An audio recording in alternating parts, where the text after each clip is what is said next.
ازيكم يا جماعة عاملين ايه؟ قال قولوا يا جماعة جاية لكم النهاردة اسألكم سؤال فريد من نوعه يعني. فريد نفسه مات. هو الكآبة اللي في الجو دي وكله مكتئب والناس مخنوقة. حاسه اللي حواليا كلك مخنوقين. حماته بتقولي ايه؟ حاسه اللي حواليا كلك مخنوقين. اول واحدة حماته مخنوقة أنا مخنوقة. متضايقة متنرفزة متعصبة كل الحاجات. عايزه اروح في جبل وقف. مش عارفة يا جبل يا صحراء ده طلبها يعني. انا مش عايزه اشوف حد خالص. عاجبكم كده؟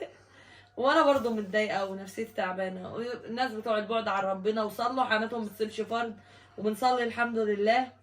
بنصلي وبنذكر الله ودايما ذكر ربنا على لساننا. وعندي كتاب ليل ونهار مش عارفه لا. بس دايما يعني اليومين دول كده مكتئبين مخنوقين عايزين نعيط. انا بعيط مثلا قبل الاكل وبعد الاكل وقبل ما انام واول بقوم. علاج الدكتور حماته زينا بالظبط. الاقي سلفتي بترن عليا الحقيني ايه حماتك زقانه وبتقول لي هاتي لي الجلابيه همشي اروح حته محدش يعرفني فيها، مع ان هي اصلا ما تقدرش تروح في اي حته لوحدها ولا بقدر اقعد ولا بتقدر تقعد. عايزه انام على الساعه، اشوف لي سرير متنقل واسحب ورايا الحته اللي اروح فيها انام عليه. مش عايزين ندوكوا طاقات سلبيه ولا، بس يعني عايزين نعرفوا هو اللي احنا فيه ده إيه مثلا لينا لوحدنا ده طبيعي ولا احنا كده هنموت ولا في ايه بالظبط. مش عارفين. نفسيتنا تعبانه كل ما اقوم اقع، مش عارفه كل ما اجي افجع دي مش عارفه التزم، مش عارفه اصور، مش عارفه اشوف حياتي، مش فاهمين في ايه. كل اللي حواليا كده. محمد يقول لي مخنوق حاجه واقفه على صدري. حماتي مخنوقه طول الليل اقول يا خال وصل يعني طول الليل الطويل اصرخ. انتوا كمان كده يا جدعان ولا احنا بس ولا ايه؟ طب لو احنا دعولنا دعوه حلوه وان ربنا يفرجها علينا كده ويشرح صدورنا كده انا ويبعد بدعوكم عن كلكم بحبكم، ادعوا لي انتوا الاخرين. ادعوا لها لانها والله العظيم بادئه تلطش فينا كلنا يعني. حالة وحشه خالص والله. والله العظيم بادئه تبصوا تقلب علينا كلنا يعني. حالة صعبه، مش طايقه اشوف حد. اهي مش عايزه اشوف حد. مش عايزه حد يكلمني. مش عايزه حد يديني حاجه. سيبوني مع نفسي شويه. دي حالتها مش عايزه حد يكلمها. وبالرغم من كده لو قعدت 3 ايام انا كمان يعني من حق اكتئب انا اخرى يعني. انا قعدت لي 3 ايام اسبوع في البيت هناك ما جيتش زعلانه بقى. انت ما بتجيش تشوفيني، انا ما حدش بيحبني، انا ما حدش بيسال عليا. ايوه والله. ودلوقتي مش عايزه حد. لا فكلنا متنافسين وكلنا متعصبين.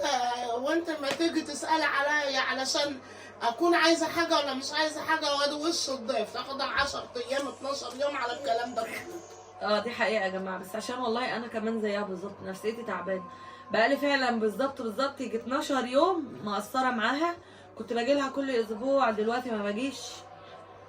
ومع ذلك جايه يعني المره دي عشان نعدده انا وهي مع بعض يعني. نقعدوا نعدده، تقول لي انا مخنوقه وانا اقول لها وانا كمان، تقول لي انا عايزه اترمى في الصحراء اقول لها وانا عايزه ابو لهب يجي يقتلني وكده يعني. احناش طايقين نفسنا واحناش مبسوطين وعايزين نعملوا حاجه تفرحنا وقلنا بقى نطلع نشوفوا الندى هو هل ده مرض منتشر ولا لا.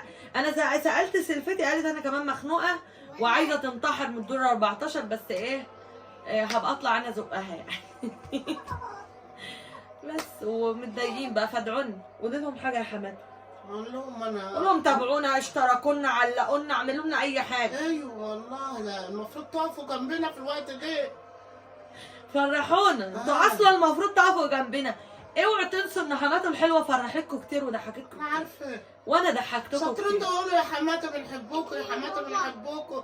فين بقى؟ ايوه لا انتوا بتوع مصلحتكم. لا مؤاخذه يا جدعان نفسيتنا تعبانه. بيقول لك الحبيب اللي تحت الشده يبان. تسلم الشده اللي بيبان العدو من الحبيب بقى. ودينا عرفناكم. اقصد سوري يا جدعان احنا نفسيتنا تعبانه. فايه يعني ايه شجعونا قولوا وراكم نحبكم ادعوا لنا دعوه حلوه. عايزين نشتغل والله بس نفسيتنا زي الطين المقندل بالاطراف. فنتمنى لو اي حد زينا كده ربنا يشيل عنه وعننا وعن كل من كان. وزعلانه من واحده واقول لها انت اقول لكم على اسمها دلوقتي. لا هياك صوتي يوصل لها. هي كده عرفت. دي انا استنى. هي عرفت من غير ما اقول. ايوه قولي طيب. زعلانه منها، لا بتسالش عليا ولا بتكلمني ولا بتسال عليا. يلا كل واحد منه لله يا حماتي، اللي ما يسألش عليكم منه لله.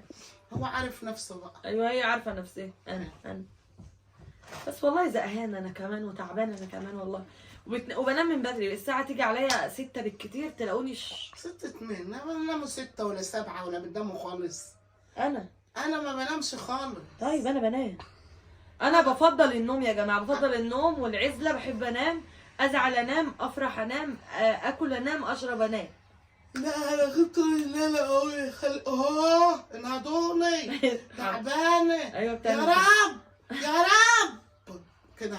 هو انا لما كنت هنا كانت بتحاسبن علينا بالليل هبقى نايمه فوق ولا لي وتقول حسبي الله نعم الوكيل في الدار واللي فيه.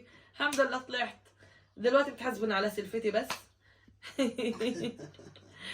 فادعوا لها بقى عشان هي بتحبكم، وان شاء الله قريب قوي هنصور تاني ونعمل حاجات حلوه من اللي انتم ما بتحبوها. هما لما يدعوا لي واطلع من الازمه اللي انا فيها دي هصور حاجات حلوه خالص تعجبهم وتفرحهم وكل حاجه. ادعوا لها بقى، يعني ادعوا لها عشان ايه المره الجايه طلعها تحاسبن عليكم مش هتحاسبن علينا لوحدي يعني. بس يعني اعملوا لنا بقى تعليقات وشيرات وكومنتات، ولو الفيديو ده عجبكم اكتبوا لنا ان الفيديو عجبنا، هنطلع ندردشوا معاكم كده. مش لازم يعني نعمل سكتشات او حاجه، نطلع ندردش كده معاكم، نتكلم، نعكس عليكم طاقه سلبيه عشان الدار اتملت طاقه سلبيه نطلعها على النت بقى. عايزه تقول لهم حاجه؟ وحشوني والله وعايزه اتواصل معاهم بس انا تعبانه قوي. يدعوا لي بالشفاء يا رب. ربنا يشفيك، ربنا يشفيك يا ويشفينا رب ويزيح عنكم وعننا كل حاجة وحشة. رب يبعد عنكم من الحاسدين والحاقدين. ربما عين صابت، عين استقطرت، عين هنا المدورة اللي ما بتنامش لا ليل ولا نهار. ايوه هي المدورة دي اللي ما بتبربش، ما بتنامش لا ليل ولا نهار. فيمكن عين صابت وما صلتش على النبي، هي والشحط ابنها دي، ويمكن ضغوط الحياة يمكن ضغوط الحياة، يمكن الولية عاملة ان هي بتفهم في السياسة وتفهم في البتاع. هي دلوقتي في حاجات شخصانية مضايقاها فهي بتطلعها معانا هنا قاعدين بنتكلموا مع بعض. ده كده حاجة ايه يعني توروا فيديو ما بيننا وما بينكم كده كأننا قاعدين على المصطبة. فخلاص بقى ربنا يزيح عننا وعنكم يا رب، وما نشوفوش فيكم حاجة وحشة. ادعوا لنا دعوة حلوة، عايزة الفيديو ده يتفجر دعوات حلوة ان ربنا يفكها عليا وعليكم وعلى حماته وعلى كل الناس المتضايقة يا رب. يلا استودعكم الله الذي لا تضيع ودائعه. مع السلامة.